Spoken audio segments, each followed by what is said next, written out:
Hello everyone, সবাইকে মাহে রমজানের শুভেচ্ছা। আসসালামু আলাইকুম, welcome back to my channel. আশা করি তোমরা সবাই ভালো আছো।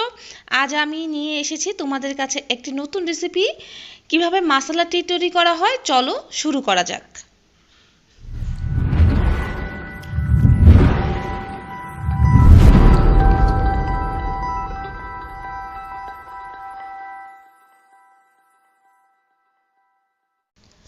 মশলা টি তৈরি করার জন্য আমি 1 কাপ পানি 2 কাপ দুধ নিয়ে নিয়েছি।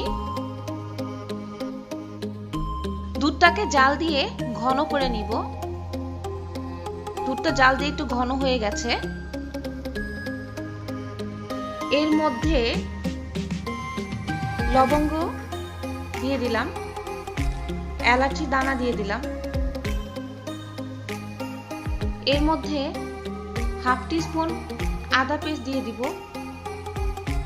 তোমরা চাইলে আদা পেস্ট না দিলেও আদা কুচি করে দিতে পারো, তবে আদা পেস্ট দিলে চায়ের মধ্যে একটা সুন্দর ফ্লেভার হয়, এই জন্য আমি আদা পেস্টটা দিয়েছি।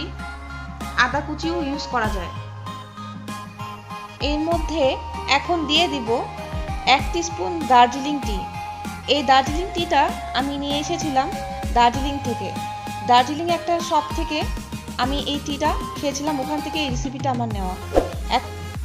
এই রেসিপিটি এখন তৈরি করছি আমার মতো করে। এই রেসিপিটি আমার এত ভালো লেগেছিল, তো তখনই আমি চিন্তা করেছিলাম আমি বাংলাদেশে এসে অবশ্যই একবার ট্রাই করব আমার মতো করে। তো আপনাদের সামনে আমি আজকে আমার মতো করে আমি মশলা টি তৈরি করে দেখাচ্ছি। কিছুক্ষণ জাল দিব। কিছুক্ষণ জাল দেওয়ার পর এর মধ্যে হাফ টিস্পুন চা পাতা দিয়ে দিব। যে চা পাতা আমরা রেগুলার খেয়ে থাকি সেই চা পাতাগুলোই দিব। এখন আরো কিছুক্ষণ জাল দিব। জাল দেওয়ার সাথে সাথে তোমরা দেখতে পারবা যে এর কালারটা আস্তে আস্তে চেঞ্জ হচ্ছে। কালারটা তোমরা দেখতে পাচ্ছ যে হালকা ব্রাউন কালার চলে এসেছে এবং খুব সুন্দর স্মেল হচ্ছে মশলা টিয়ে। খুব সুন্দর একটা স্মেল বের হচ্ছে। এই চাটি আমি লাইট ব্রাউন থেকে ডিপ ব্রাউন হওয়া পর্যন্ত জাল দিব। এই চায়ের একটি স্পেশালিটি হলো এই চা যত বেশি জাল দেওয়া যায় তত বেশি এর ফ্লেভারটা বের হয় এবং চাটা খেতে খুব সুস্বাদু হয়। ডিপ ব্রাউন কালার চলে এসেছে, তার মানে আমাদের রেসিপিটি তৈরি হয়ে গেছে।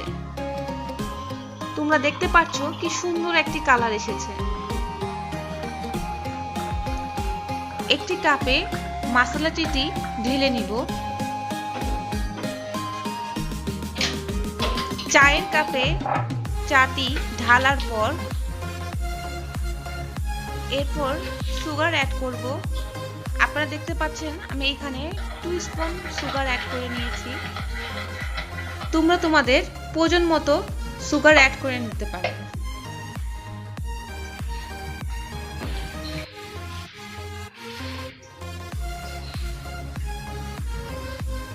তৈরি হয়ে গেছে আমাদের মজাদার মশলা টি।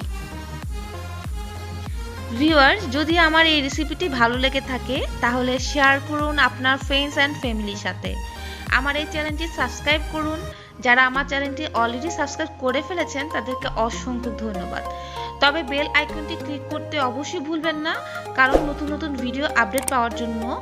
আপনারা যদি আমার সাথে আরও বেশি কানেক্টেড থাকতে চান তাহলে ডিসক্রিপশন বক্সে আমার ফেসবুক পেজের লিঙ্ক দেওয়া আছে, আপনারা সেটির মাধ্যমে লাইক করতে পারেন এবং ইনস্টাগ্রামে লিঙ্ক দেওয়া আছে, আমাকে ফলো করতে পারেন।